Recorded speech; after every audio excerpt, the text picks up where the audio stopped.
Before we start, this episode was taped in front of a live audience in Portland, Oregon. Unfortunately, due to technical difficulties, the first 5 minutes of high-quality audio were lost. We did manage to pick up the audio from our camera in the crowd, although it isn't very good. What you will hear is the beginning of the show in low-quality audio, then we'll jump forward a few minutes to the high-quality audio for the rest of the show. All you're missing is basically me bitching about my laptop rebooting. And now, enjoy Gayish. When you know that you are queer, but your favorite drink is beer, that's gayish. You can bottom without stopping, but you can't stand going shopping, that's gayish. Oh, gayish, you're probably gayish. Well, life's just too short for narrow stereotypes, so it's gayish. We're also gayish. It's Gayish with Mike and Kyle.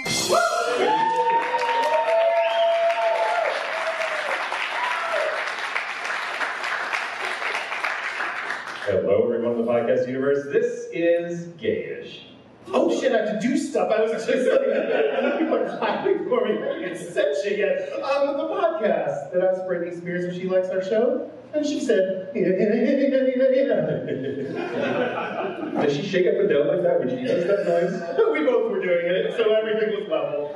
Great, excellent. I'm Mike Johnson. I'm Kyle Gayish. And we're here to bridge the gap between sexuality and actuality. And today, hello, Portland. Hi, Portland.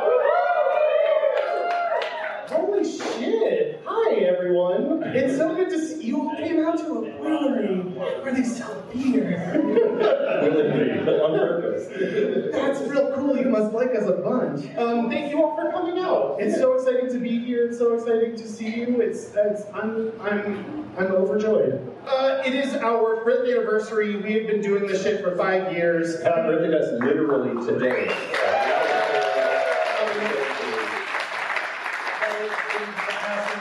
That is a very long time. Yeah, it's in gay years for a relationship. I think this is my most successful relationship. Yeah. Are we where you thought we would be 5 years in? I am so pessimistic. Pessimistic.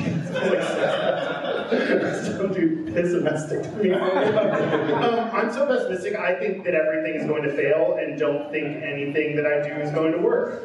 So no, this is much better than I thought this was going to go. Yeah. Hi everyone, I'm so excited to see you, so happy to be here. I didn't think anyone would care. So no, I did not know that people would care, that people would listen. One of the biggest things that I have learned by doing this, that we have come to find out, is that anything showing two gay male friends, like everyone just assumes if you're a gay dude, you fucked. And in my experience, that's because if you're a gay dude, you've probably fucked. So like, I get it. I get why I get why people think it. Also, sometimes we just meet through work or mutual friends and then become friends and then stay friends and never fuck each other. So that's something that I did not realize was unique for I don't know, for a show, for media, for anything. Yeah, I mean, there's definitely a bunch of people that don't believe that we haven't fucked. No, we haven't. We have not. We haven't. I promise. Well, I think that's because sometimes when people ask if we've ever fucked, I say, I've always loved you, Mike Johnson.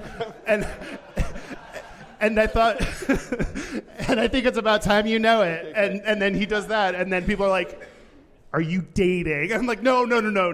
We really have never slept together. I think this just counted as group sex, Kyle. Look at all these people watching. You came for Gayish. Yeah. That's what you're getting.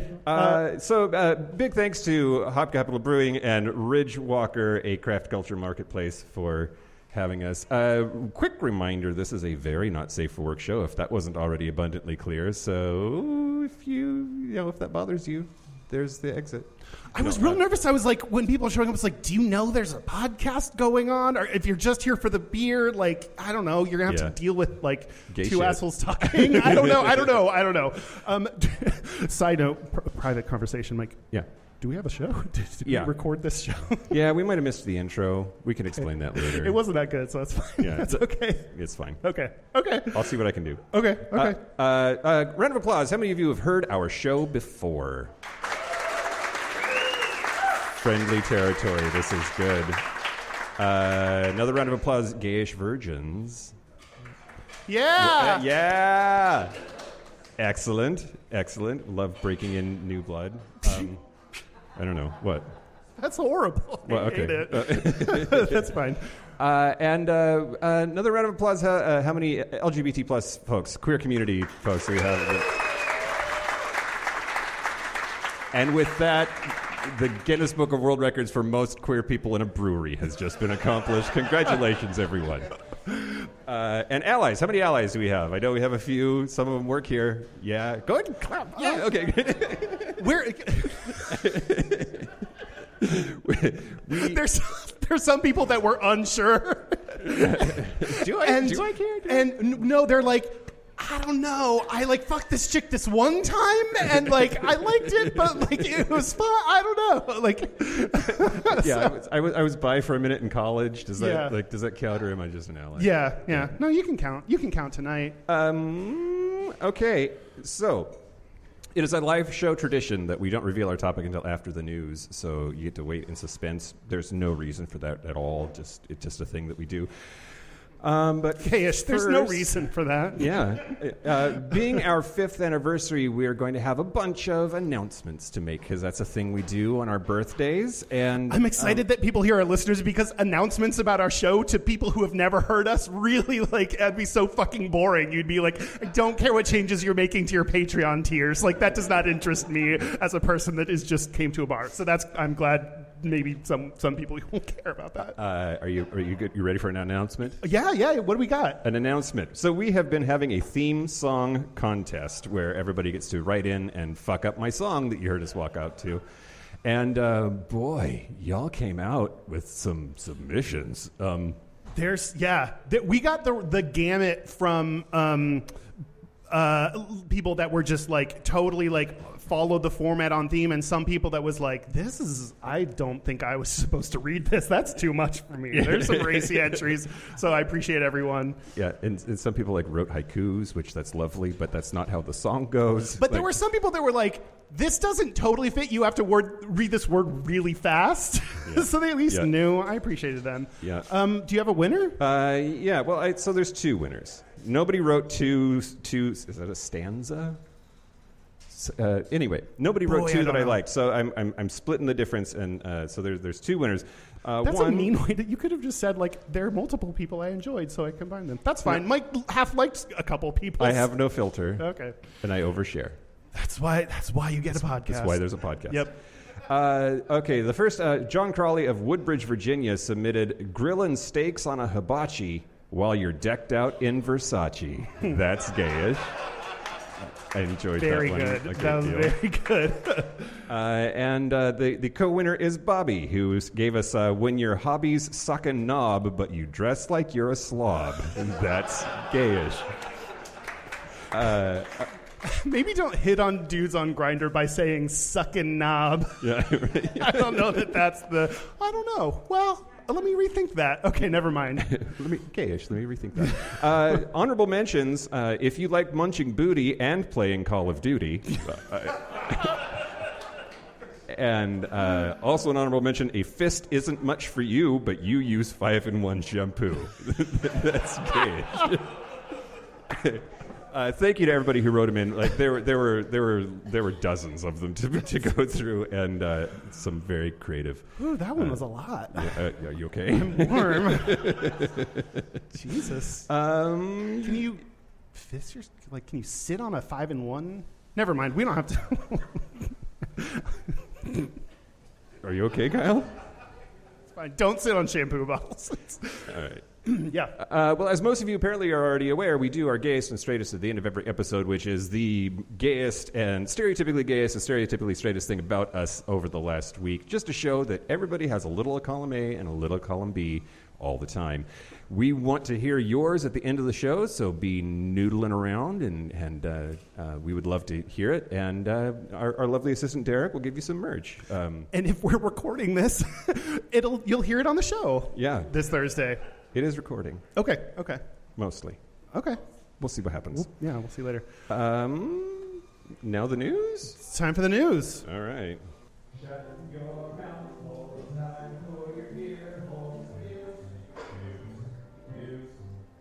Yeah, news the first. Okay, so on Wednesday night, former President Donald J. Trump, let's hear the boo. Okay. Great. Excellent. Thank you. Do I have to... There was a fundraiser supporting Republican congressional candidate and former Trump administration Housing and Urban Development Department official John Gibbs, and someone in the crowd yelled, "Gays for Trump," which you know how we feel about gays for Trump, right? We know they're staged, right?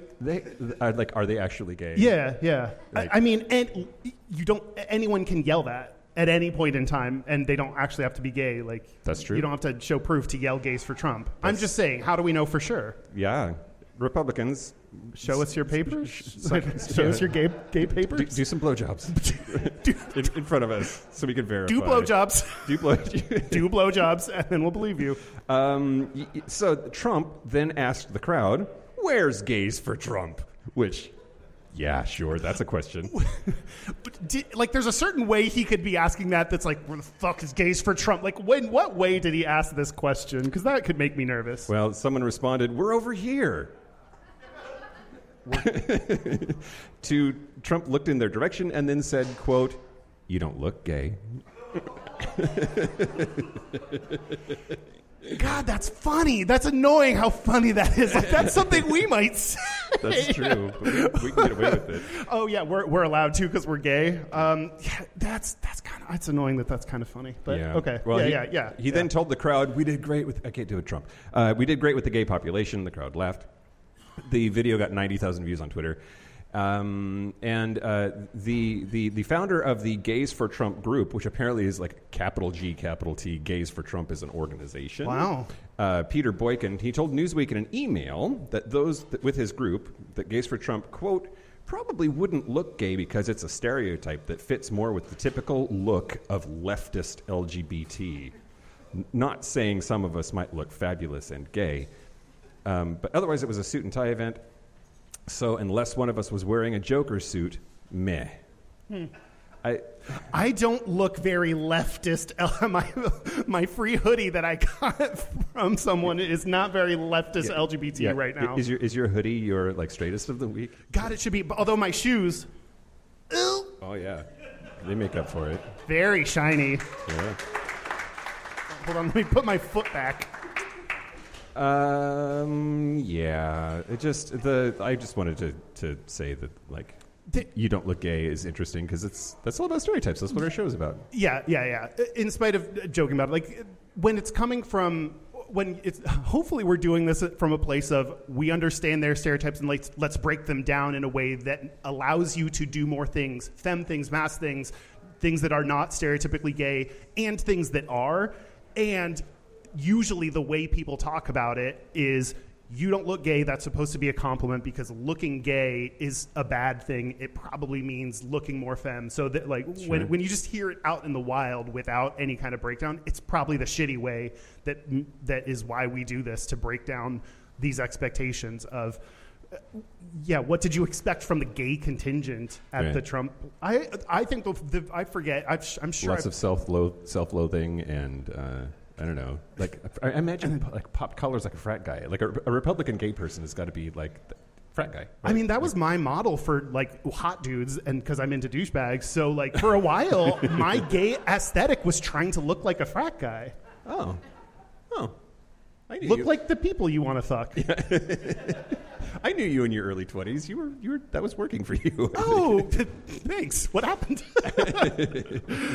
News the second? Yeah. Okay, here we go. So starting April 11th of this year, we will start seeing passports from the United States of America that have X as a gender option. Wow. Yeah. Secretary of State Anthony Blinken announced it. It's, again, just passports for now. Other documents will start in 2023. But he made the announcement on Thursday, which was Trans Day of Visibility. I hope you guys saw some trans people because they are around. But yeah, so, quote, "The department is setting a precedent as the first federal government agency to offer the X gender marker on an identity document. We reaffirm our commitment to promoting and protecting the freedom, dignity, and equality of all persons, including transgender, non-binary, and gender non-conforming persons around the world." It's incredible. Yeah. God, I get worried when people make official statements about trans and non-binary people because it's like, did someone vet this otherwise? Like, like they don't always have the language down and it becomes apparent. So what they said seemed like someone read through it and was like, yes. He did not write that. No, absolutely not. I am interested in your take on X as being the option because I kind of feel like X marks the spot. No, like it feels a rated X. Like X feels like a loaded letter to me, and to have that be the like. I don't know. How do non-binary people feel about being X? That's the thing. Like usually, like if I could pull from like.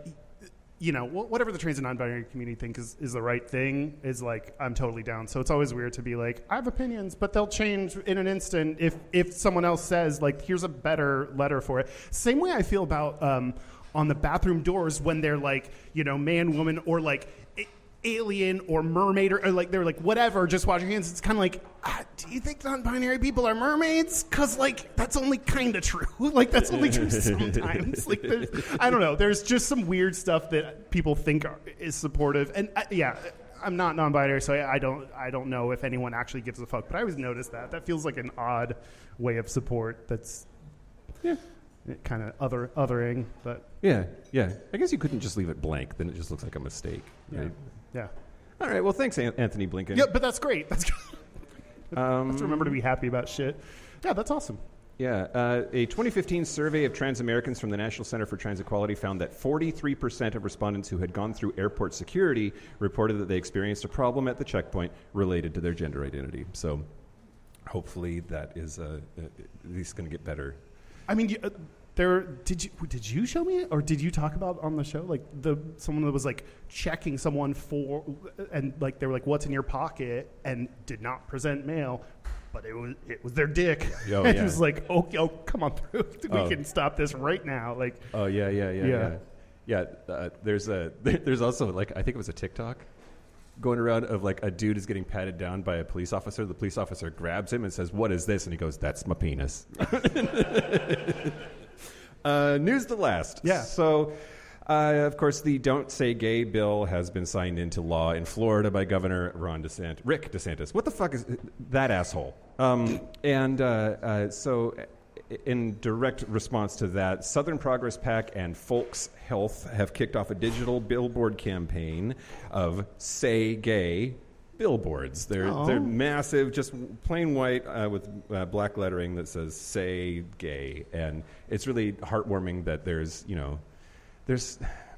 the hearts and souls of queer people in Florida have just got to be worn out, and at least here's some encouraging words. Of course, the Disney controversy is still roiling. Disney said that they were going to actively fight the Don't Say Gay legislation now, and that they help support. That they help support in the first place by giving money to candidates that supported it, to which Governor DeSantis said, well, then we're going to revoke your right to be your own government, because apparently Disney World is not actually part of Orange County. Orange County doesn't have any jurisdiction over them because of some fucked up law that like basically makes Disney its own county. Is it like the Vatican? Yeah, exactly right. Is Mickey Mouse our Pope?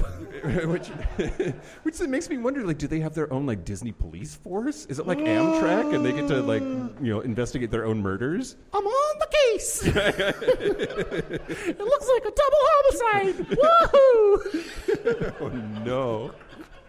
What a brutal murder! I've never seen something so savage. I'm gonna have trauma dreams about this tonight, Pluto. Oh no! Okay, the news is over, so you stop that. That's the news. There's blood everywhere. Oh my god, it's horrible. Okay, did you think we'd make it to 5 years? How do you feel about our show? I don't know about 10 now. We'll see what happens. That's fair. Yeah. So is it topic reveal time? It's topic reveal time. Do you guys want to give us a drum roll? No. So at our live shows, what we like to do actually is Family Feud style at the end when they show the answers and then everybody repeats it back in unison. We want you to read as a crew together the topic as soon as Kyle reveals it on the count of 3. The instructions make sense? I'm an over-explainer. Okay, great. Say the word out loud. Say the word on the card out loud. Great. 1, 2, 3. Blondes. We're going to talk about blondes. Yeah. Good work, Kyle. Thank you. Your sign-making skills have been, like, on point. Gayest?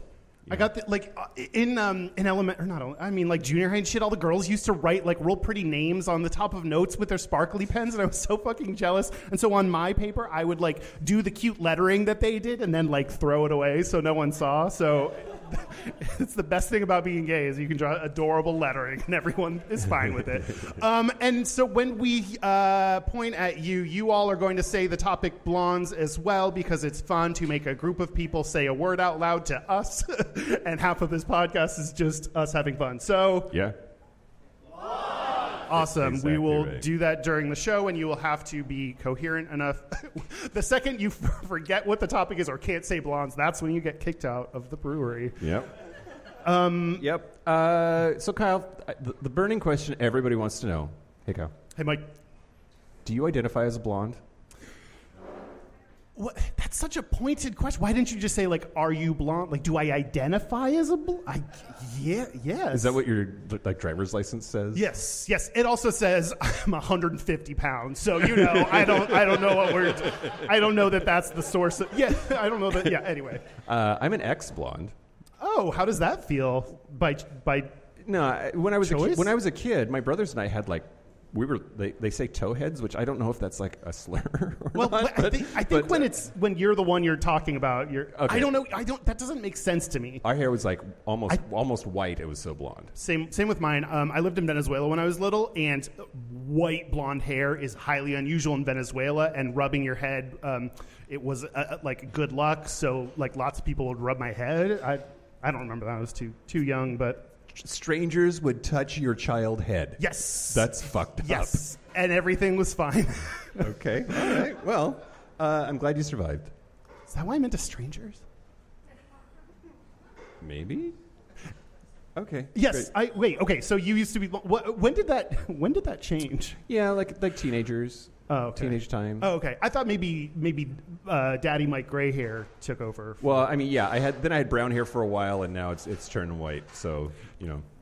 Do you think I'm blonde? The way you Yes. asked it. Okay. The way you asked it made it, like I thought you were like going to confront me about my hair on this. So I have more than one person that I have said like I like your ginger tones, and they like were vehemently, don't fucking call me a ginger, you dick. And so I don't know. Maybe you don't like being called blonde, even though you clearly are. Yeah. No, that's fine. Right. I'm a dirty blonde. Dirty? How dirty? Dirty blonde. Okay, first segment. Yeah. The first blonde we're going to talk Whoa. about is the one sitting in this can right here in front of us. So, have y'all tried it? Have y'all had some of our beer? Great. Okay, we have not. I swear to God, we have not tasted it. So we're going to taste it on the air right now. So if it's horrible, this is not going to be great. No. Well, well, here's the thing. I'm not going to like it. Yeah. So let's I'm not see. going to like it. I'm sorry. Like, y'all are great. I'm so happy that you helped us make a beer. I'm not going to like it. We did, at Hop Capital Brewing, we did a show for Yakima Pride, and while we were there, I think we were maybe drunk, who knows. We were talking about, Unlikely. hey, our 5th birthday is coming up. What should we do? And they're kind enough to say, well, how about we make a beer? And it's like, fuck yeah, let's do that. But I specifically said I wanted the gayest-ass beer possible. So and that was delivered to us. what we landed on is this Kiwi Mango Blonde Ale, Gayish Podcast 5th year anniversary that has our logo on it. Like, this is the most legit shit I think I've ever done in my entire life, is have this can right here in front of me. You didn't do anything. I know, and then You didn't do capitalism.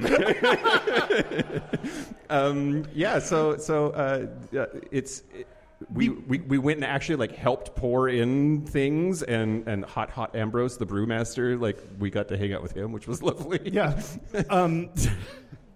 He's very attractive. He is, but that's a weird. I don't know. I would say that to his face. Don't do that. That's a weird thing to do as well. Yes. You can brew me anytime. That's okay. I don't know what that means. I want to hop on pops. I don't know hops. You don't like hops. No, I don't. But I will like hopping on. In fact, dick. we were making this beer, and Ambrose is pouring it, like measuring out and about to pour in the hops for it. And Kyle's like, "Can we just leave that part out?" Do you need the hops part? Because I think that's the bad part that I don't like. Thank you so much for helping us make this beer. We're excited. Are we going to try it? Yeah, absolutely. Okay. Great. Are we sipping first? Cheers. Yeah. Okay. We got to taste it and then talk about it. Okay. And then I don't know if I can. I'm a frat guy. Of course I can. It's got overtones of beer.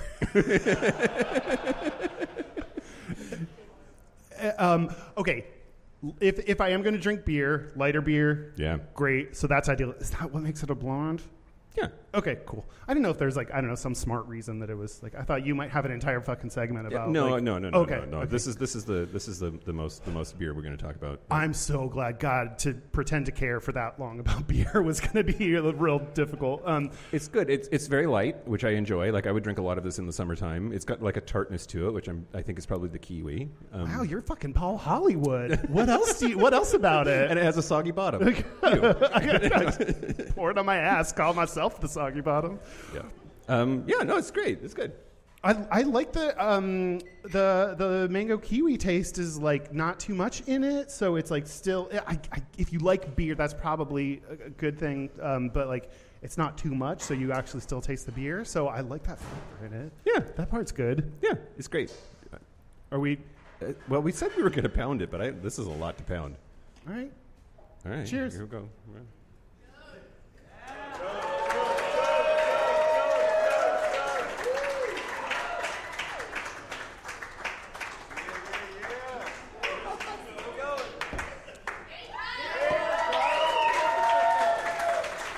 Good night, everybody.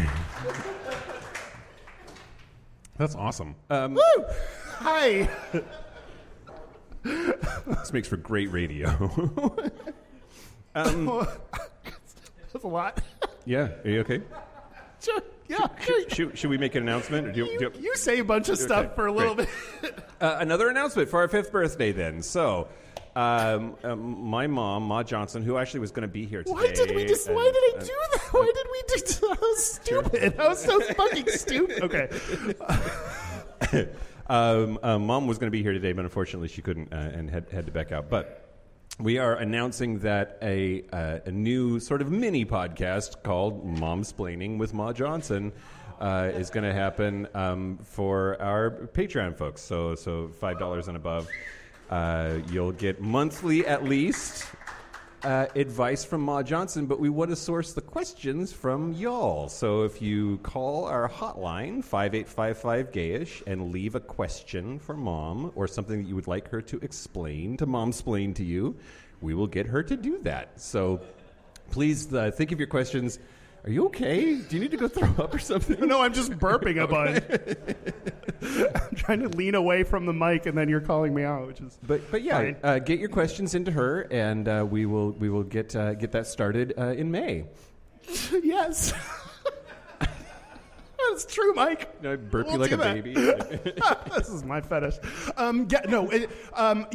We will have. I don't know what you just said, so I'm assuming explain it. But every month we'll have these little episodes.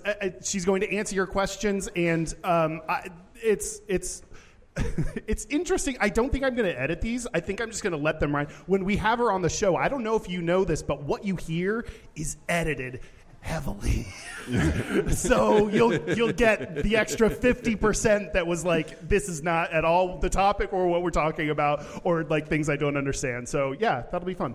Yeah, I'm looking forward to it, and she is too. Yeah. Other Patreon updates, we're going to every month. We already do a bonus episode, but they're going to be full fucking episodes. We're going to pick a topic, potentially try to source them from things that y'all vote on, and we don't pick because we let people vote on topics every month. So the ones that lose out to that, but a lot of people wanted, we're going to actually just record full episodes about them every month. So also bonus bigger bonus episodes every month. So join Patreon, patreon.com/Gayish podcast. Yeah. Now, do you want to talk about blondes? Right. I'm going to talk about the history of blondes. No, I'm kidding. Okay, God. But I am going to talk about blonde biology, like why blonde people exist, and I'm going to talk a little bit about the stereotypes about blonde people. Why is blonde? Why do blonde? Why blonde? Why blonde? Why now? So there's eumelanin is one of the pigmentation things that happen in the human body, and you got less.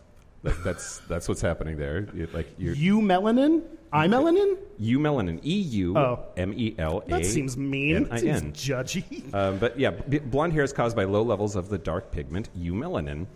And it's also true, it's not just like anecdotes or whatever, that blonde hair tends to darken with age. And natural blonde hair is significantly less common in adulthood, so you're rare and special. Oh, my therapist says the same thing. Yeah. And it is primarily found in people living in or descended from people who lived in the northern half of Europe, Scandinavians and whatnot. Scandinavians? That's what my dad said. I don't know. Oh, it sounds like it's from Doctor Who's. Yeah. Dr. Who's. Dr. Seuss? Dr. Seuss? God, I shouldn't have chugged a beer before trying to talk. Hey. Are you okay? Yeah. Okay, great. No, I'm great. Yeah, but that's where we think your people are from, right? Yeah, I'm from, like, Germany, British, Irish. I don't know. I'm just kind of a European mutt. Yeah. So, yeah, somewhere around there. However, there is blonde hair in some societies closer to the equator, and it's independent of skin tone. So there are a lot of like brown and black people that have natural blonde hair, just because of the way that genetics work. But it's quite rare. The Solomon Islands, Vanuatu, Fiji, the Berbers of North Africa, some Asians. But the whole reason for it seems to be that like lighter skin allows you to synthesize vitamin D more easily. You absorb more sunlight and you vitamin D. So it's all about the D, Kyle. It always has been. I know. like you need the D. Doctor told me I was not getting enough D. That is true. They meant the thing, not the mouth thing. Oh, they're both mouth things. Never mind. But okay, yes. Yeah. You swallow the D. Yeah, yes. Nightly. Swallow everyone. That's what your doctor wants. Okay, so now to like stereotypes and stuff. In Western culture, blonde hair has long been associated with female beauty. Thank you. Aphrodite, the Greek goddess of love and beauty, was blonde. But then in ancient Greece and Rome, blonde hair was frequently associated with prostitutes. Oh, sex workers. Sex workers. Yeah. What? Wait, which did one cause the other? Did one lead to the other? Okay, so anytime you think something is beautiful, eventually somebody tries to fuck it. I think that's the dots connect there because of that. Let's see. So let's talk about blonde stereotypes. So what are some of the ones that you are familiar with or have heard of? I was trying to think about like blonde jokes, and they're all that you're dumb and sexual, and I was trying to I was like, yeah, yeah. I mean, okay, Checks out. I think so. I think it tends to be more about blonde women is who a lot of the jokes are directed at. So I don't think that really affected me too much or like care. But yeah, intelligence and sluttiness. What's the Yeah. So there are there's a feminist named Annette Kuhn, and she's a writer, and she has studied a lot of this kind of stuff. I'm sorry, are you talking about studies right now? Well, no, I'm just tread carefully. Yeah, this is my shit. Study like not a paper, but like reading. She studies. She's read. She's read. She's read about this. Okay. Anyway, so she points out that a lot of stereotypes associated with men are related. Like if you think of a dumb jock or a surfer dude or a himbo, they're likely a blonde white guy. Oh, yeah. And so this. There's a lot wrapped up, and it's true for women also that there's a lack of intelligence or a vapidness or a obsession with appearance that is associated with blondes that crosses gender. God, I never did sports. Is this another reason people expected to? And because I'm tall, and because my brother did. Like, people always just thought I should be into sports and play basketball. I mean, you're tall. God, that didn't translate to basketball skills. No. Boy, I was so bad at basketball. There's a guy that I follow on TikTok who's like 6'9" and just clumsy as fuck. Hates basketball. Is like not interested in it whatsoever. Yeah. It's true. It's true. Okay, so this same chick, Annette Kuhn, has divided blonde stereotypes in cinema into 3 categories, and I want you to, well, react because it's a podcast, but okay, also sure. tell me which ones you identify with. Okay. First is the dumb blonde, which we've already talked about a little bit. Kuhn defined it as, quote, a blonde with an overt and natural sexuality and a profound manifestation of ignorance. It's the smartest way to say dumb that I've ever heard. I love that. I want the next time I'm talking to a dumb person, I'm going to use that line. Yeah. What was it? You have a profound manifestation of ignorance. Wow. That is a profound, like someone on Twitter, that'd be a perfect response to someone on Twitter. That is a profound manifestation of ignorance. Like, I'm so impressed by how dumb that was. Yeah. You had to work hard for that dumb. That dumb didn't come to you. You found it. Yep. That's incredible. And she provided Jane Mansfield, Marion Davies, Alice White, Marie Wilson, and Mamie Van Doren as examples of that stereotype. They're all used like kind of breathy. Yeah. They have like this kind of thing. Number 2 is the blonde bombshell, which she defined as, quote, a blonde with explosive sexuality and is available to men at a price. I relate. Why do I relate to this? I don't know why. Yeah. She said Bridget Bardot, Lana Turner, Jean Harlow, Joan Blundell, Mae West, Barbara Eden, Marilyn Monroe, and Diana Dors are examples. Cool. I know them. All of them. Yeah. I don't know. Third is the ice-cold blonde. Kuhn defined it as, quote, a blonde who hides a fire beneath an exterior of coldness. That's not how fire and ice work, but that's fine.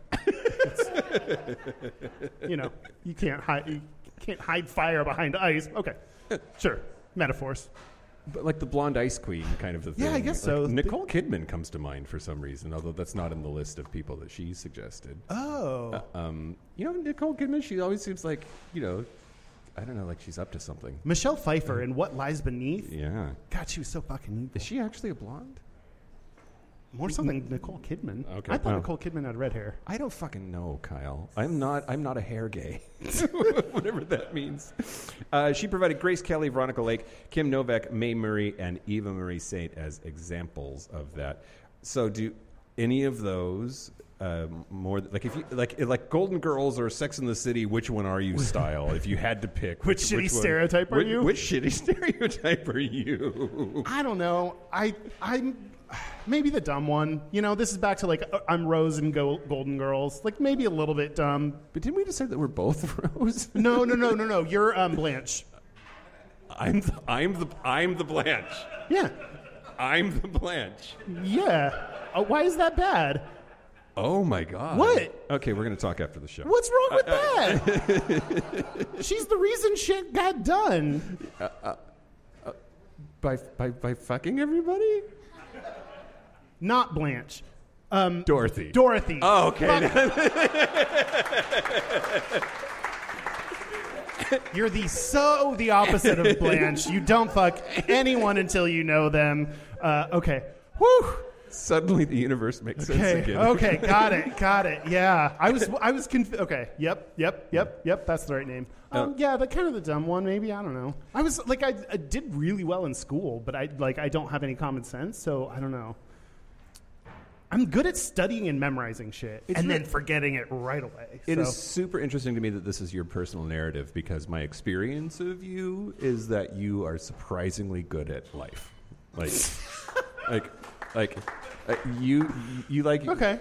For instance, just one example. The other night we were playing a brand new board game, and everybody there had played it but you. Mm-hmm. And then you sat down and you asked great questions, and you followed. You knew right away, and you are really you're on it. Like you're good. Yeah, that's true.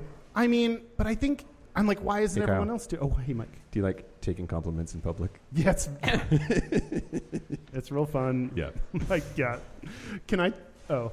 So I was just going to finish with, it's believed that the first recorded dumb blonde in media was an 18th century blonde French courtesan named Rosalie Duthay, whose reputation of being beautiful and dumb, even in the literal sense of not talking much, inspired a play about her called La Curiosité de Foie. But it was Favorite play. in Paris in 1775. So I sort of thought that the blonde stereotypes largely came out of the 80s, and I don't know why I thought that. There's just like a felt sense. I don't know. It's been around a long ass time. Because that's when you grew up or something? Yeah. That wasn't supposed to be me. Isn't No, that true? yeah, Okay, yes. yeah. I'm 43, Kyle. Yeah.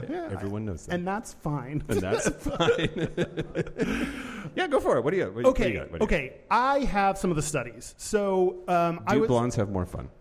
See, that's the thing. And I feel like that phrase is like fallen out of favor just because, like, oh, what? I feel like there's no way that your life is more fun than mine.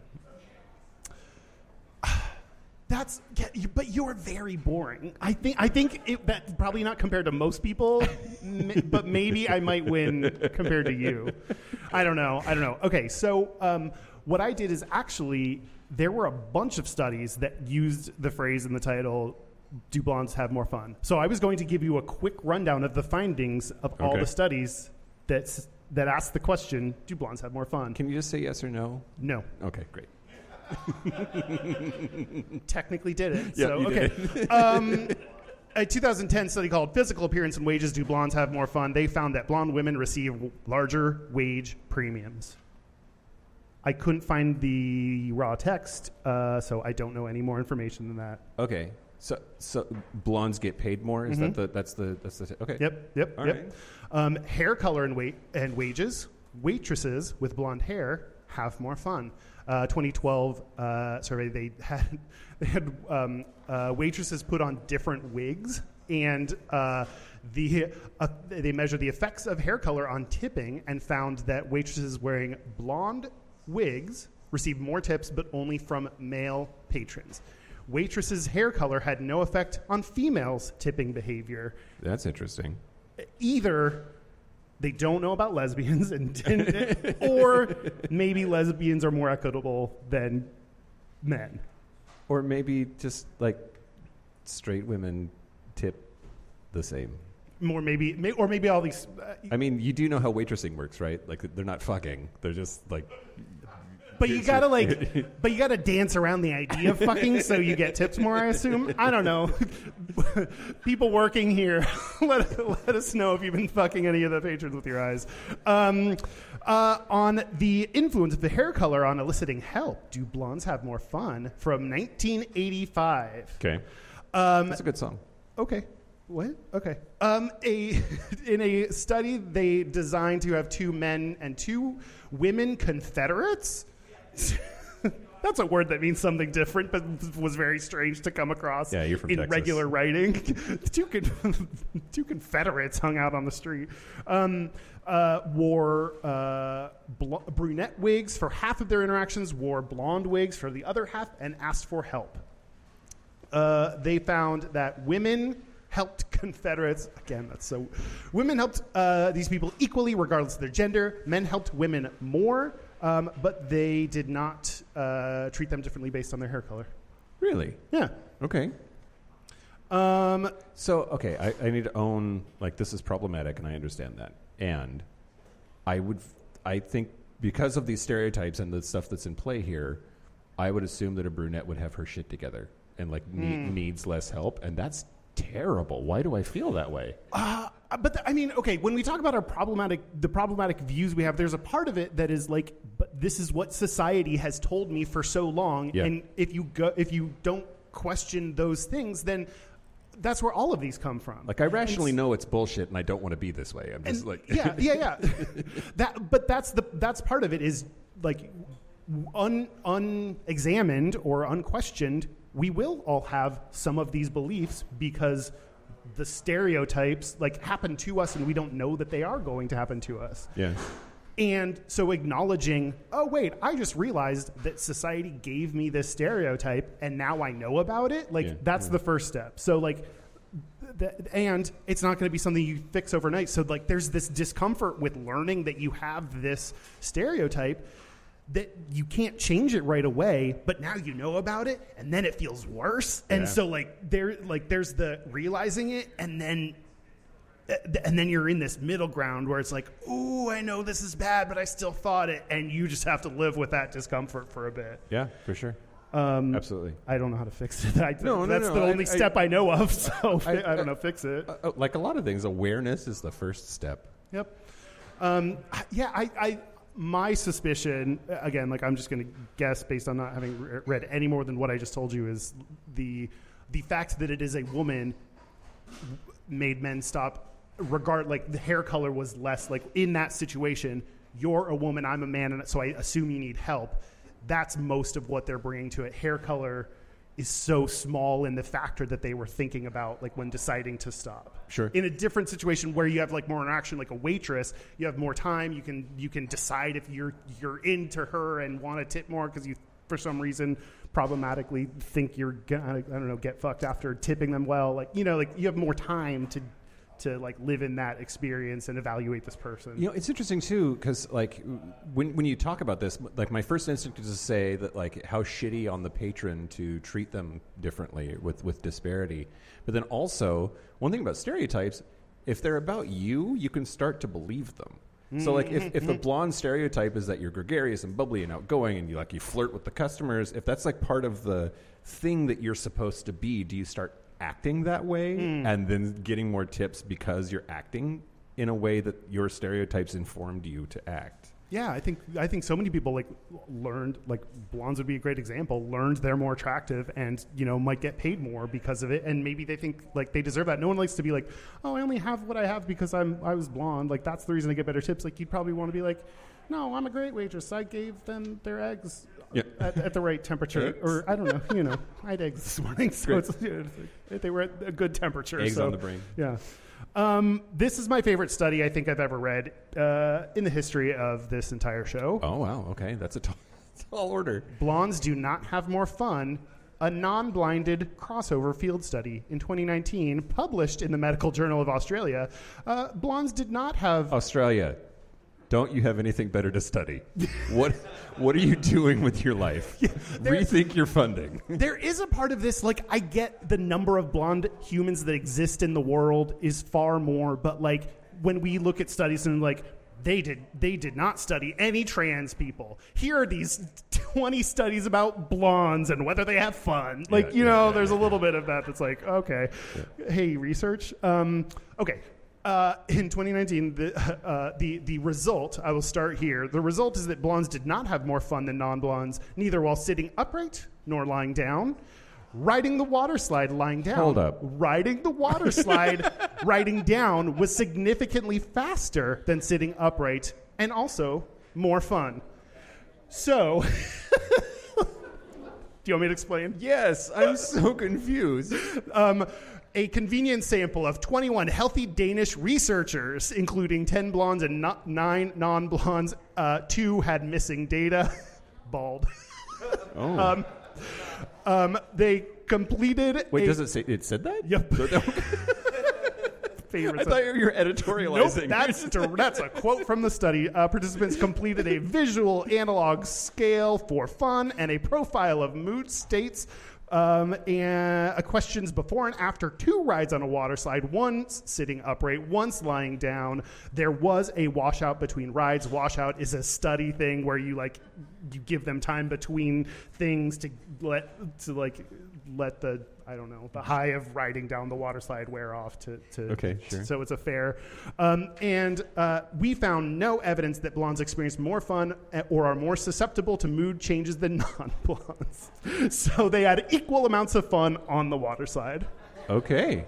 All right. Published study. Yeah. My goodness. I fucking love this. That's just the best. Okay.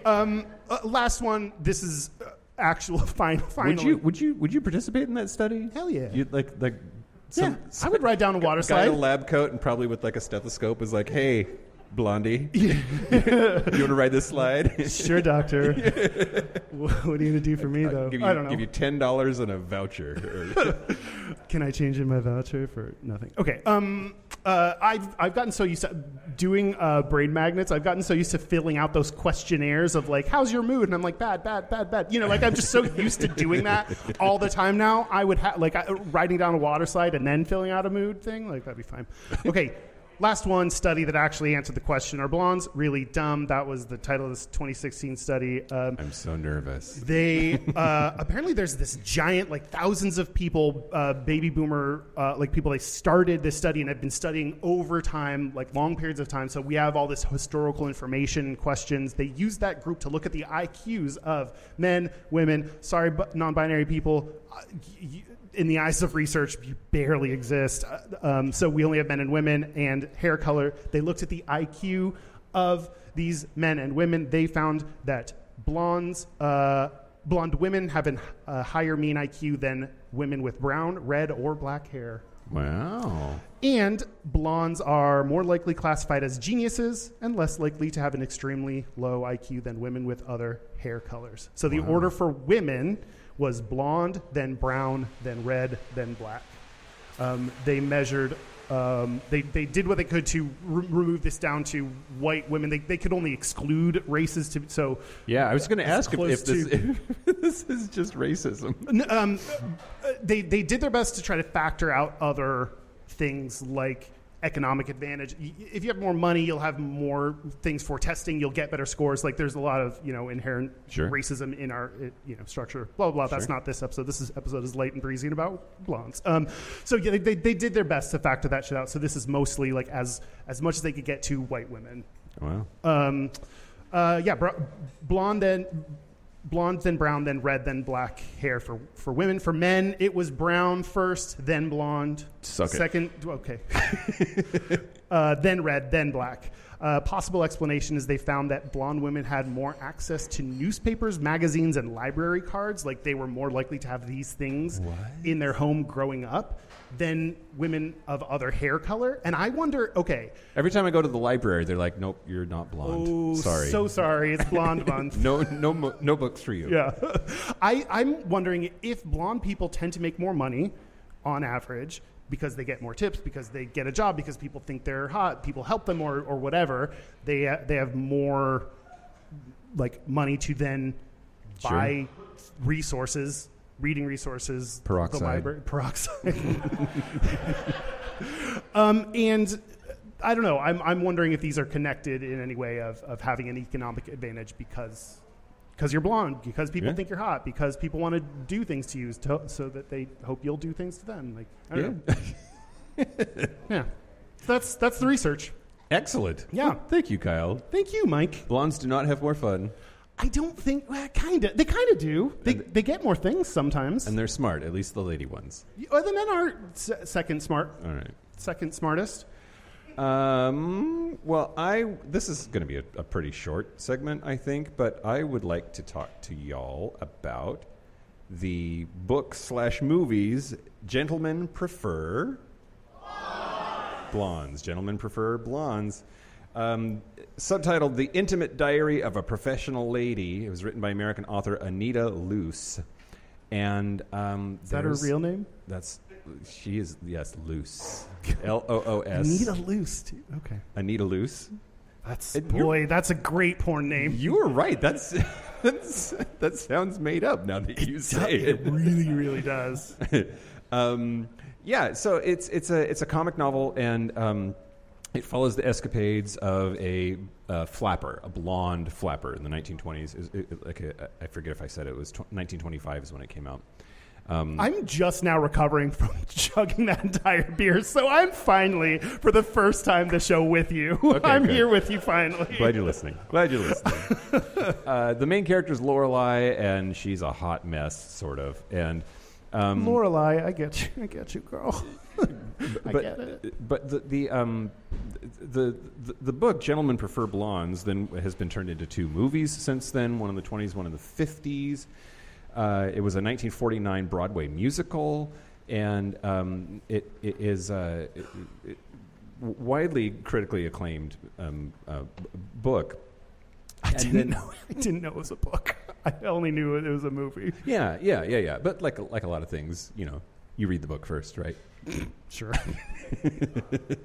Books. As a blonde, I have more access to reading materials. That's what I've found. Yeah.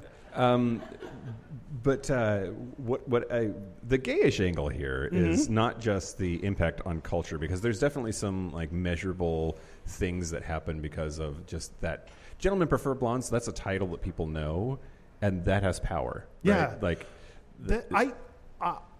I believe that I undervalued how much just this is a super popular book, and this phrase now enters our lexicon, and that has an effect on blonde people. I think before the show, I completely undervalued how much even things like that have on us as people, our culture, our stereotypes, all that. Yeah. Well, I'll get to the gay part here in just a second. Okay. She was inspired to write the novel by an incident on a train bound for Hollywood, which I don't know, sounds like a country song or something. But, quote, I was allowed to lug heavy suitcases from the racks while men sat about and failed to note my efforts. She's a brunette, by the way. When another young woman, quote, happened to drop the novel she was reading, several men jumped to retrieve it. And she guessed that the difference in men's behavior was because she was a brunette and the other woman was a blonde. And thus, this whole thing started. God, then she had to be smart and write a book. She had to she couldn't be an actress or something easy. She had to fucking write a book. Use her brain. Yeah. Oh, that sucks to not be blonde. It's the worst. Try being gray and gay. No, that's in now. I think we're at the right point in time for you and your hair. Oh. Thank you. You're welcome. I went and got it cut last week, and my barber wasn't wearing a mask for the first time in 2.5 years, and I was like, "Oh, I forgot you're hot." What part of you needs to see his face to tell that? Yeah, we're very different people, Kyle. I don't have to see that even after you leave my. Okay. So what gets left out of this conversation with Anita Loos and Gentlemen Prefer Blondes is that she wrote an also well-received sequel, but Gentlemen Marry Brunettes. Oh, no. In 1927, which actually furthers the stereotype, right? That you fuck blondes, but you marry a brunette, right? In this separation in our culture of sex and marry, sex is something that you do and have fun, and then you marry the person that you bond with, and those two as different ideas is insane to me. That fuck, marry, kill. We play fuck, marry, kill all the time. Do you want to play it with the audience? I thought you would pick your ex-husband for all of them. You've done 2 so far. 1 more to go. If anybody knows where he is, let's track him down. It was decades later, and she was on a TV program. She was asked during a television interview in London whether she intended to write a 3rd book. She facetiously replied that the title and theme of the 3rd book would be Gentlemen Prefer Gentlemen.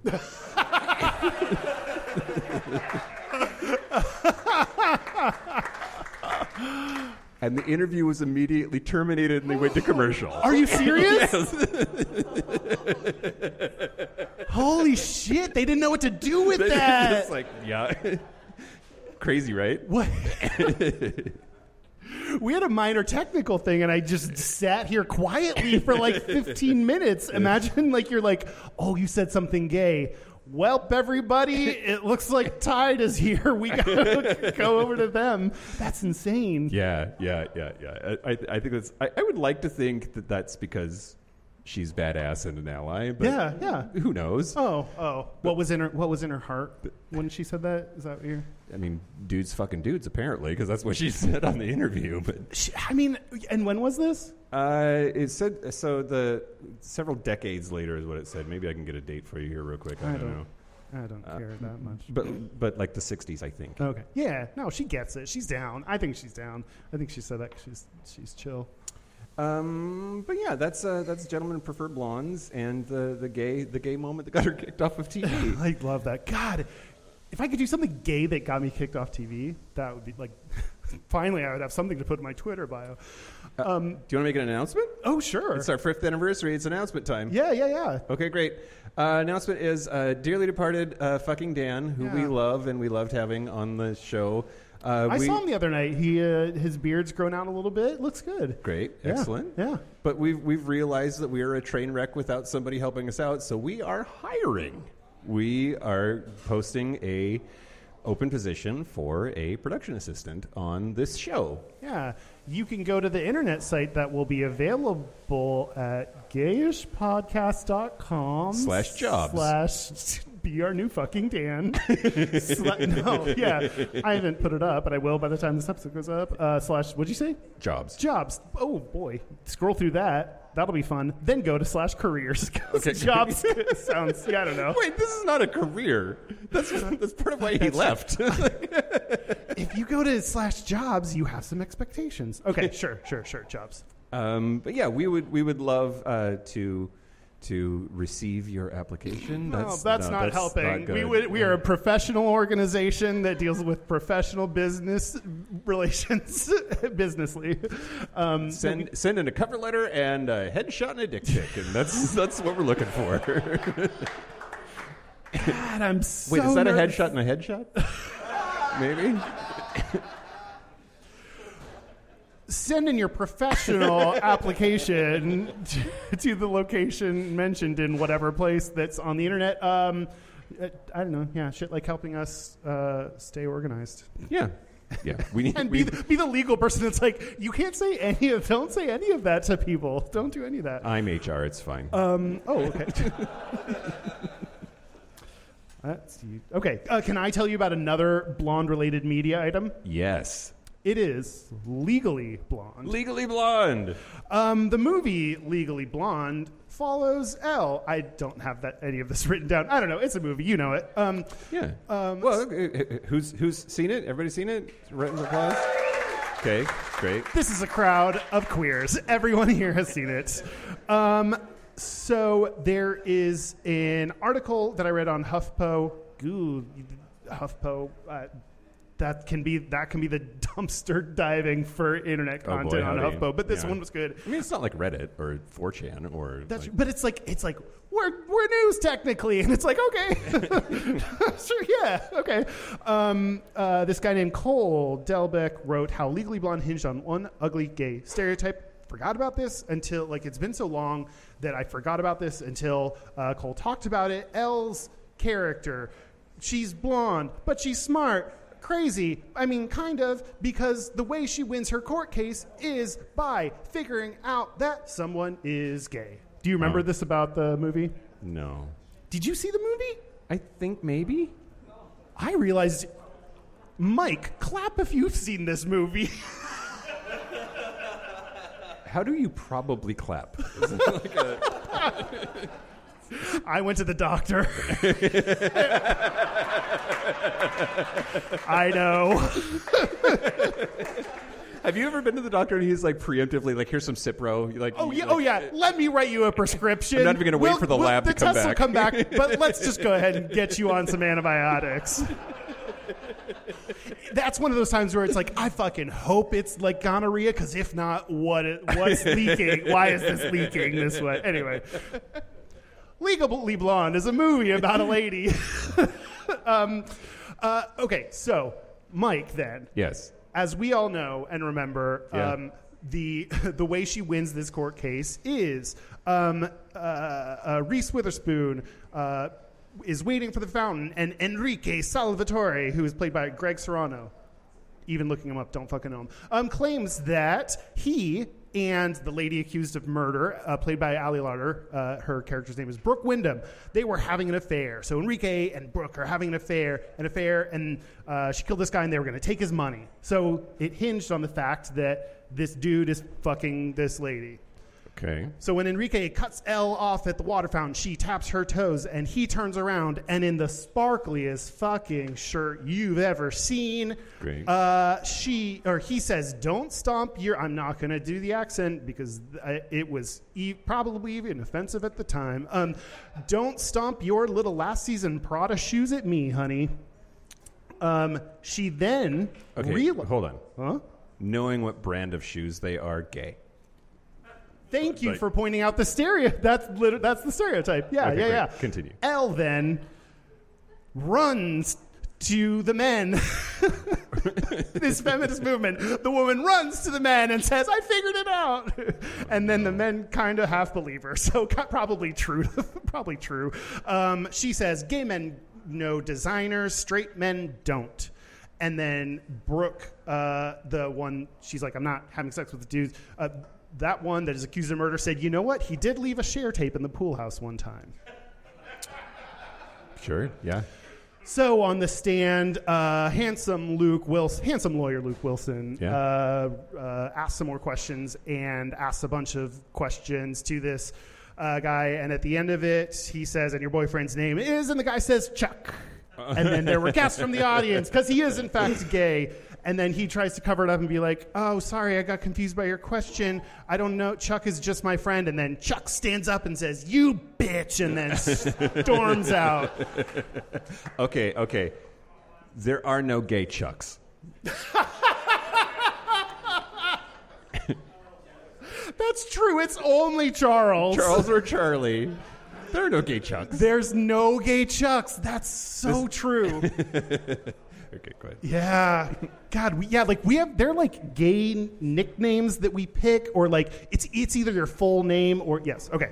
So in the article, what it said about this moment, so like that leads to her solving the case. They went, "Oh, she's so smart. Like she's a lawyer. You're a lawyer now. I don't know, Harry. Like whatever like good thing happens because of that." In the article, it said, "I readily accepted at least partly internalized that gay men, A, must have an encyclopedic knowledge of fashion, B, hide their sexuality for self-serving reasons, and C, exist to be either sassy or sexualized." Yeah. The moment of like, okay, gay men know designers, like that. We like also looking at things that are true, like gay men will be more likely to know designers and know fashion. That's just, I don't know. I don't have the numbers, but like, I'm pretty sure that is actually true. It's also not everyone, and that's why it sucks as a stereotype, because when you don't know it, blah, blah. Yeah, for sure. So like that part, like when I first saw that, I was like, yeah, like that moment kind of, that does reinforce this thing that we expect out of gay men. This is probably one of those places I got it. When the moment of this guy saying, "Chuck is my friend," and Chuck, that, like there's no thing, like she outed this guy. Like they outed this guy for their own gain. I guess he perjured himself, so maybe it's okay. I don't know the ethics of outing someone on the stands. Like, I don't know at what point that makes outing someone okay.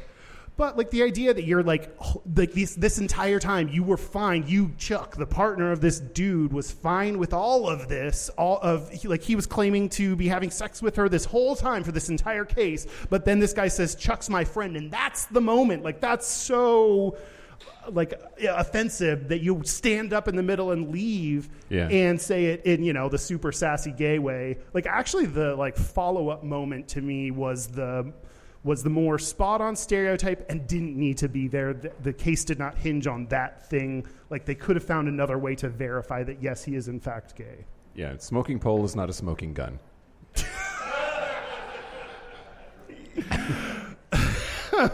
I mean, yeah. I don't know. I was going to ask if you remembered this moment or internalized it. I don't. I think the answer is no. No. Well, it's how old is this movie? It's like 15. I think he wrote it. He wrote it when it was like 15 years, so maybe 20 years. Okay. I mean, long fucking time. I'm having I remember the movie. I don't remember that. Yeah. Which is interesting. Yeah. Literally, like there's we talk about when you have gay characters, make them involved. Like if in Lightyear you can just cut a scene where these two gay characters kiss and the movie's still fine without it. I don't know, like how like Lightyear. Your characters are not like integrated into the story, and that can be good or bad. Like I want just rando gays here and there, but I also want gays that are integral to the storyline that you can't just cut out for no reason. Right. I don't know. Yeah. So like this moment could not be cut out. She used her fashion knowledge to understand that this is a gay man, and like that solved the case. Like this was all this. They can't cut that moment out. Yeah. That had to be there. Yeah. So I don't know. Part of me, I'm trying to do the thing where you like look back and try to forgive based on age. Yeah. Like, was that a joke that was okay 20 years ago? Because I don't think it would fly now. Right. It was probably okay then. Yeah. Like, any kind of visibility at all, if not like grotesque, was a win for a long time. We did have. I mean, they are the bad characters. Then they're the ones that are lying and cheating. But wasn't that for a period of time? Wasn't that progressive? Like, oh yeah, we like they didn't die at the end. Right. They weren't like the big villain. The big villain was, I think, her law professor that didn't believe her or was trying to hit on her and all that stuff. So yeah, we were not like the big evil thing. We were just like a side evil thing. So that's cool. I think you're right. I think we did. That's both advanced and also I don't know how to look back on things and feel okay with, like, if I saw that today, I'd be like, Jesus Christ, like we've just gone down that territory so long to have that be the entire point of it. It's just absolutely. Is that okay? I struggle when stereotypes are like mostly based on something that's real. Like, how do you incorporate it in a way that, like, that was, I don't know how to do that in a useful way that doesn't, is that okay to base something on that stereotype is the question. Yeah. I mean, we do it every episode, so it's fine. But like, it's satire. We're like subverting the I don't know. Are we? Maybe. I don't know. Should I do one more thing? Okay. Time for one more. This is insane that you don't know this. Yeah. I briefly mentioned this, and I stopped you from saying any more because I don't. Yeah, that's true. As a queer, dyeing your hair bleach blonde means you're in the middle of a crisis. The thing is, the dude that I've been seeing and I were laying in bed yesterday morning. And he literally said exactly that. Dyeing your hair blonde means you're in a crisis. Because he was telling me about a crisis he had and he wanted to dye his hair blonde.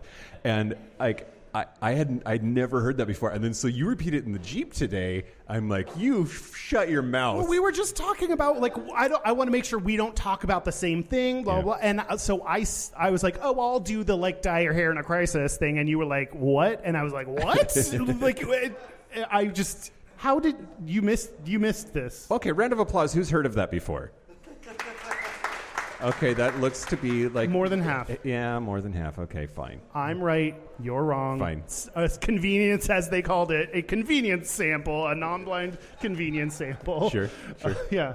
Interesting. Yeah. Okay. What kind of crisis counts?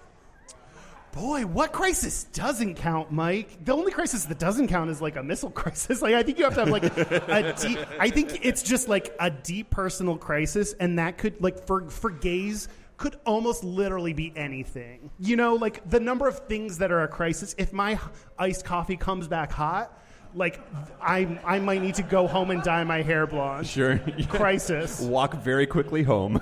Walk very quickly home. I was mentioning I went to get my blood drawn for prep because I do that every 3 months because that's what you should do as a person on prep. Everyone get on prep. And the lady drawing my blood was like, oh, I like your fingernails. Is that white out? Excellent. I need to dye my hair now. That's it. I was like, it's already blonde. It's been blonde as long as I've known you. And you've always been in a crisis. So. Oh my God! I was born in a crisis. I never stood a chance. The crisis was me. Okay. I tried to look back. There are a few things I will say of like looking back, this was definitely amplified during quarantine when everyone was like, oh, like, if I wasn't having a crisis before, what the fuck is this? So there was an article that was often referred to on Mel magazine called, "Should I, a gay man in self-quarantine crisis, bleach my hair?" Subtitled, "I fully believe I'd make a hot blonde even though everyone is telling me no." You can be blonde and do, like, Justin Bieber, like, he definitely, like, was like, I don't know, got into a giant car wreck and was no longer allowed in the U.S. or something, and then all of a sudden his hair is bright blonde. And I was like, that's offensive to me. That's appropriative. That's our thing, sir. You can't take this racist from us. Like, that's racist and gay. It's like, oh God.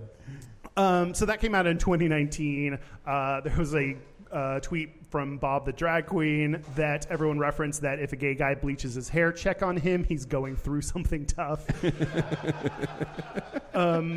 There was a question on Quora that I enjoyed. God bless Quora. God bless Quora. What a fucking shit show. Still a little bit better than HuffPo. Slightly higher quality than Huffington Post. Why do I hate Huffington? I don't know. Show me on the doll where Ariana Huffington touched you. It's just they try to do this, like, platform where anyone can post, and they try to make it look like it's a natural part of their website. So, like, sometimes you're like, the crisis in Ukraine, and then you go over to something else and it's like, are gay people horrible? Or like, I don't know, just like these dumb articles that you're like, oh, you're just a rant. You're not a news person. You're just a dude who posts your opinion. And sure. Anyway, on Quora, Yes. the website. Why does everyone call me gay just because I dyed my hair? Okay. I mean, okay. Okay, in the 90s, it was okay To dye your hair? if you were a dude and not be considered gay. Oh. Like, I was straight then Yeah. and had, like, I did the, like, frosted whatever. Did you have frosted tips? But yeah, but like lots of people did. No, don't blame everyone else for your decisions. I'm sorry, you had frosted tips? Yeah, I remember doing the thing where, like, you would wear the cap and then you would poke holes in it and you would pull your hair through it so it was just You some had of your frosted tips. Look, it was 1997 and that was fine. Sure, it was fine then too. Yeah, no, in 1997, everyone was looking around being like, this kind of sucks, right? Everyone wanted to be in a boy band, Kyle. That's just how we rolled. Do you have a picture of you with frosted tips? I'll find it. Sure. Yeah. I can't. There was also the one time when I fucked it up and I ended up, like, doing it and then for some reason getting a haircut and then it just looked like I was a leopard because I had, like, circles of, like... You messed up your frosted tips? Yeah. And you didn't know you were gay? Neither did my fraternity brother who did it. I don't know how I'm going to move on. It's Okay. good that we're almost done with it. You had...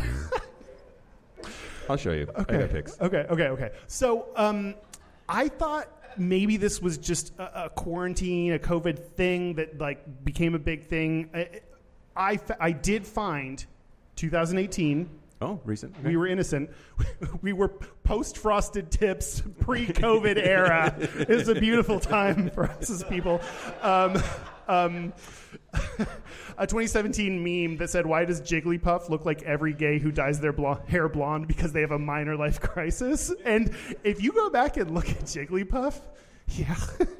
Wow. Yeah. I didn't know you're such a Pokemon stan. Oh, I'm That's not. great.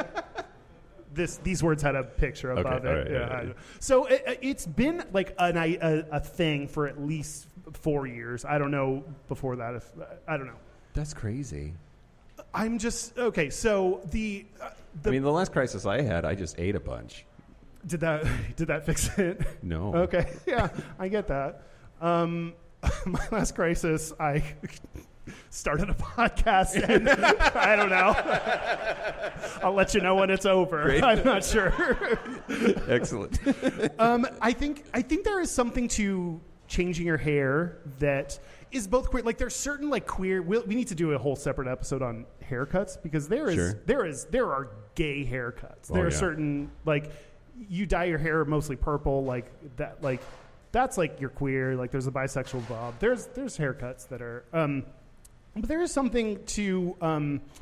You're making a change. You're doing something that's drastic. It's not like permanent. Like dyeing your hair is not like so. It's a change that is I don't know. Sometimes when people feel out of control, they control the things they can control, and the color of your hair is a thing you can control. Absolutely. And there's a specific thing about like your body. It is your body that you're making a change to. Like the ownership of your body and the way you present. I think there like a lot of people come out and I think people have a few different ways. Like I think I did this more than I would like to admit of like, oh, I'm not going to be one of those gays, you know, like I'm not going to be. And then like however long later I'm wearing skirts and shiny shoes and, you know, like glitter on the weekends, you know? So I think a lot of people don't want to be like that kind, or other people are like, how do I become more visibly queer, and finding some of these things that are like, oh, I've heard queer people do this thing, so I want to do it. I think there's part of some of these stereotypes that are good, that if I want to feel queer, like unless it's just fucking yelling it a whole bunch, which I don't know, you can do. What the fuck was that? Are you molting? There was a feather that came off of you. I think this is my high-quality free hoodie that's falling apart. Who knew wearing only free clothing? But there's something good about finding some of these stereotypes, and then being able to do that thing, and then that makes you feel more connected or makes you feel queer when, you know, obviously your hair color is not inherently queer. Yeah. I don't know. I saw Kristen Stewart, though, her haircut. Like, that's inherently queer. She, like, shaved it and dyed it blonde.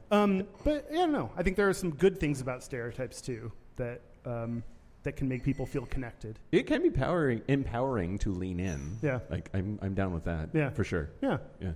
I think that's all I had about blondes. What else do you have about blondes? I don't know. Did we do it? We didn't talk about beer at all. That was on purpose on my part. On purpose on yours? We talked about beer? Yeah. We talked about this beer. We did talk about this beer. I still don't know why it's called blondes or the definition of any kind of beer. But I also don't want you to tell me because I'm not going to remember. Great. Okay. I think we did it then. Okay, great.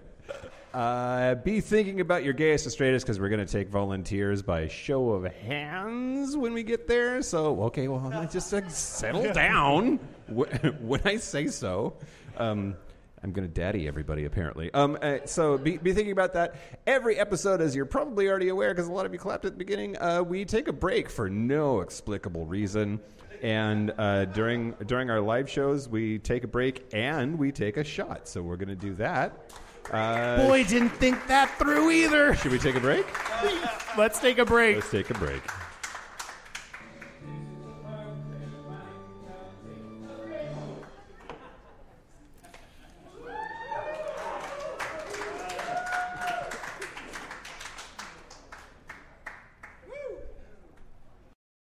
Are we back? We're back. We're back. We are going to do our gayest and straightest. We're going to do our gayest and straightest, but first, we will be in Seattle 1 week from today, April 10th. When people hear it at home, it won't be a week. I know, I'm It'll so be sorry. Several days away. Sunday, April 10th at 2 p.m. Pacific at the Hula Hula Karaoke Bar in the neighborhood of Capitol Hill in Seattle. If you want to come hear us talk live in person one more time. And then our little tour is over. Yeah, the Gayish beer will be available at the Hula Hula. So we're pretty stoked about that. If my rave review encouraged you to try it.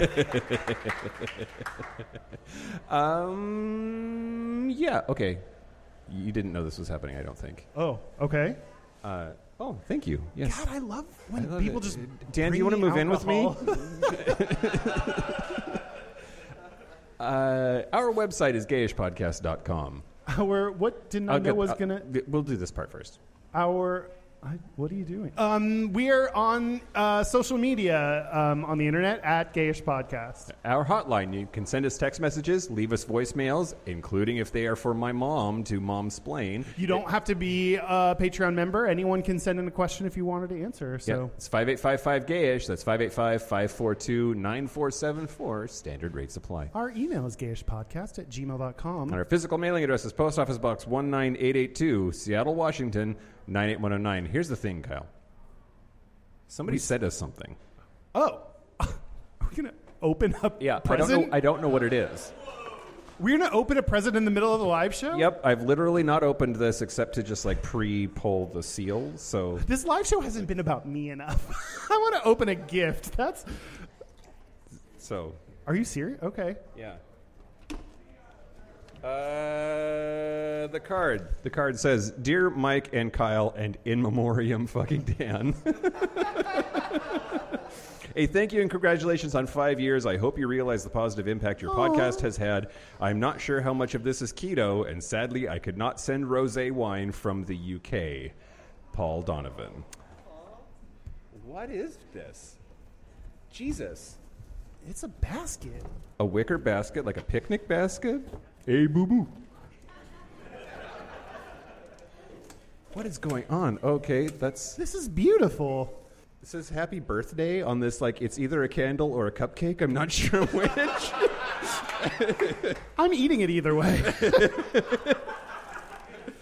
I can't do it. This is my gayest. Famous Open Teas this. Royal Blend from Fortnum and Mason. That's excellent. Well, thank you, Paul. Really appreciate that. All the way from across the pond. Ooh, it's a fruitcake. Me too. That's adorable. And lastly, I know that we are not married, but if we were married, this would be our wood anniversary because that's 5 years. So I got you these things. That's very... Hold on. Let me get my gift to you. Hold on.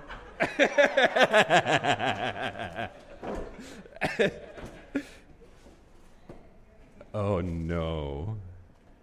I'll treasure it, Kyle. Whatever. Just stop writing. Whatever. Okay, I got you this.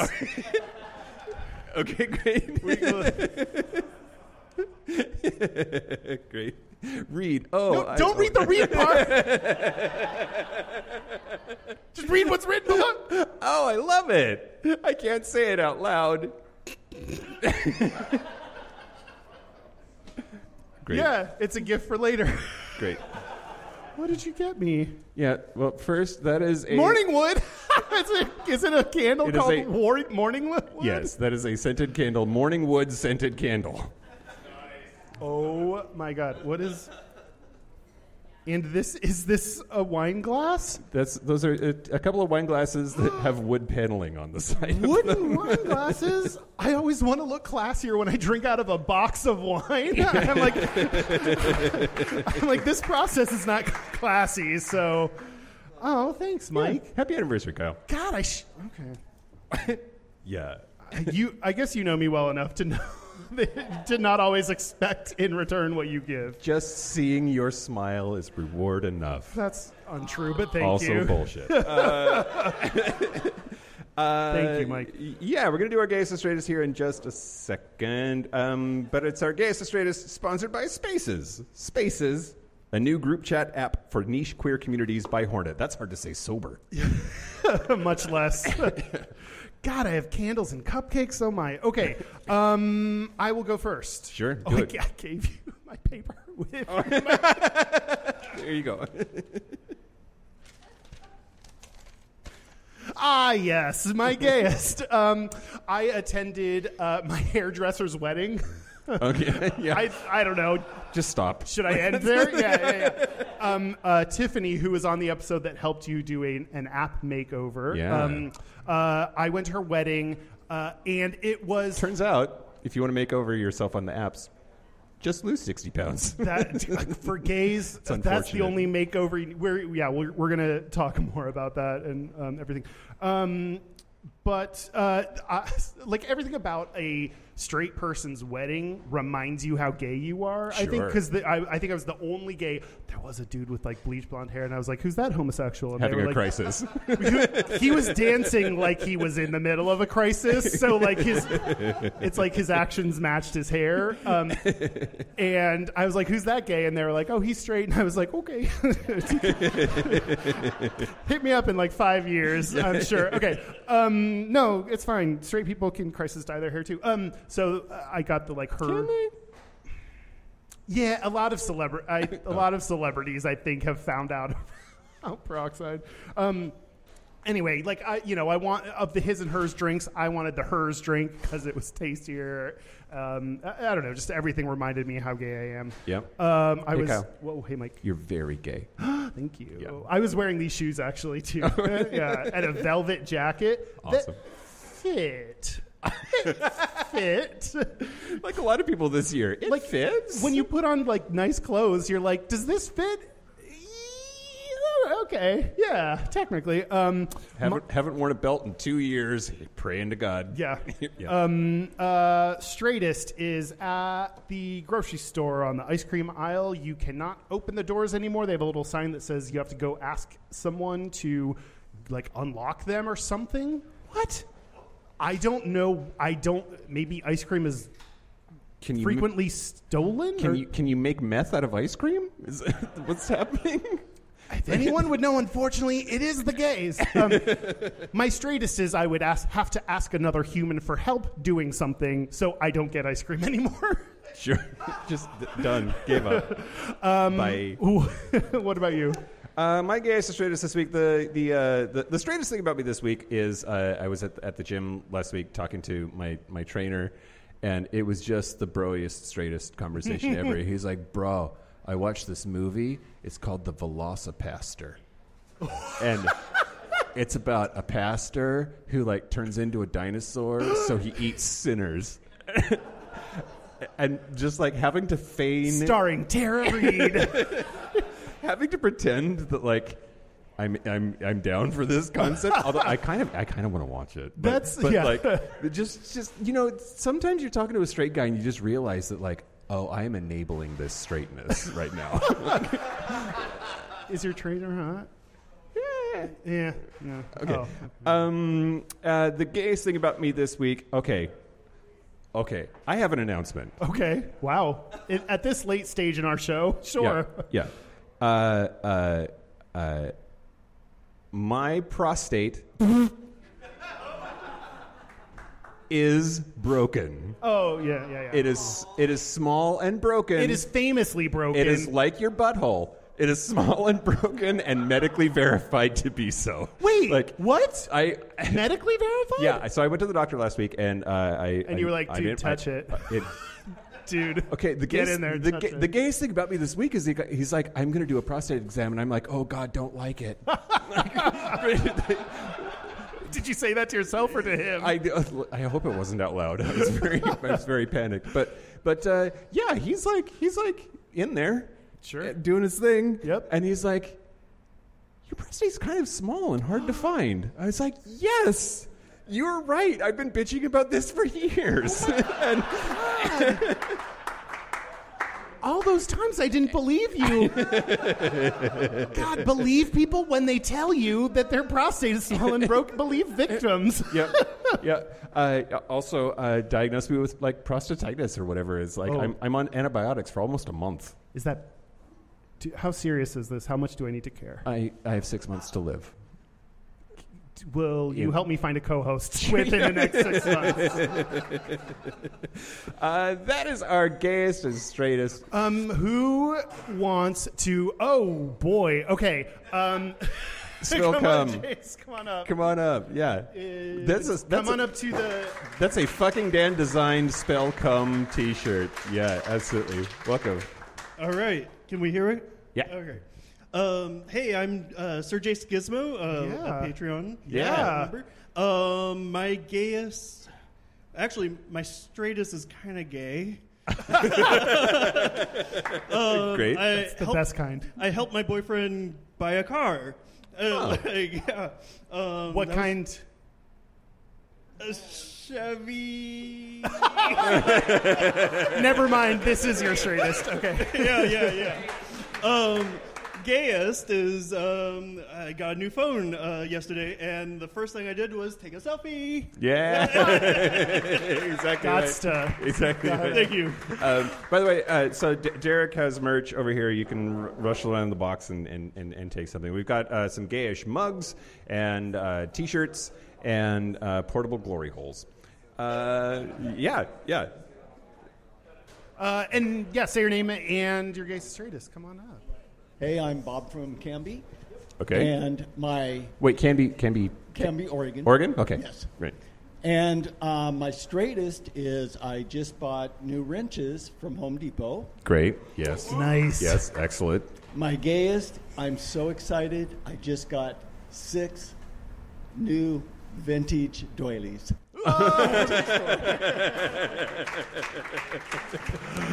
That's awesome. That's adorable. Okay, I had a like prescient appreciation for doilies at my great grandmother's house when I was like 4. Like that should have been a sign. I'm like appreciation of doilies. Is one of the early warning signs. I like to touch them. I like to put them on my face. Like I was all about the doilies. Yeah, that's pretty gay. Yeah. In the gray shirt. Yes. Yep. Love that tank top. That's a rainbow bear. Hi there. I am Derek. The gayest thing about me this week is I had car problems and I had to call my dad. Just to wait for like 30 minutes for him to show up, and I felt very, very gay. Yeah. The straightest thing about me is my puppy chewed up my slip-on work boots, and instead of taking that as a sign that I should not own those, I went out and I bought another pair. Yeah. New work boots. That's great. You're good. You want to do one more? Thank you. Yeah. You. My straightest this week is that we went to IKEA to buy some super cheap furniture that won't last the next move. Yep. To. The gayest, however, is that we bought a mirror so we could mount it to our ceiling.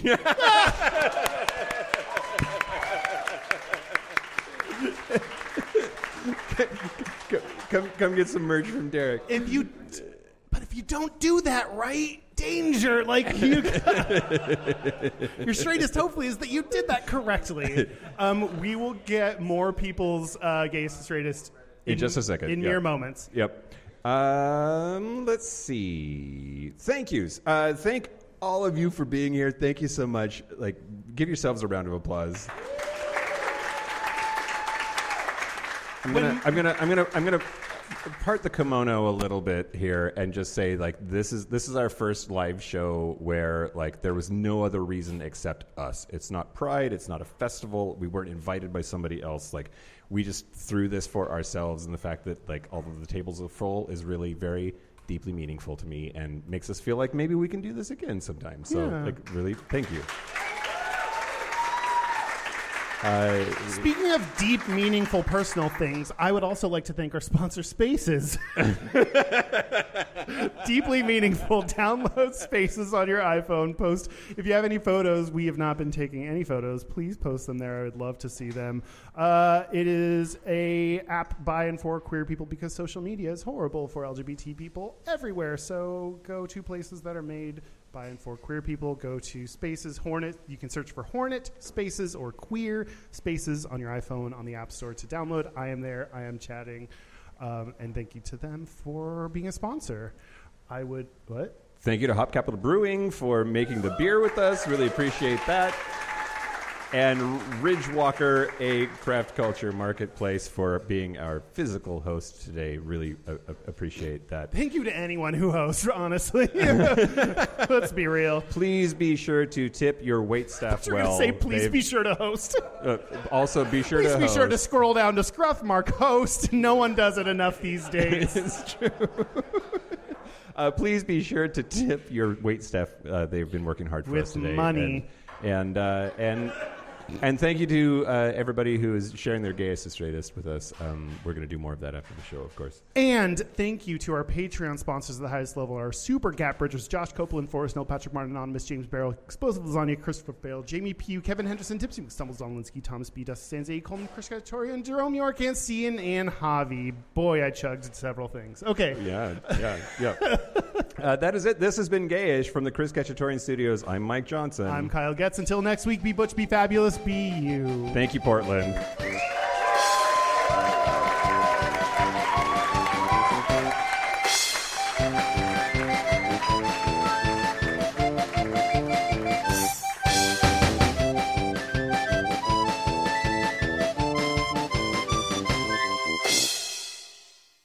Can I eat a cupcake?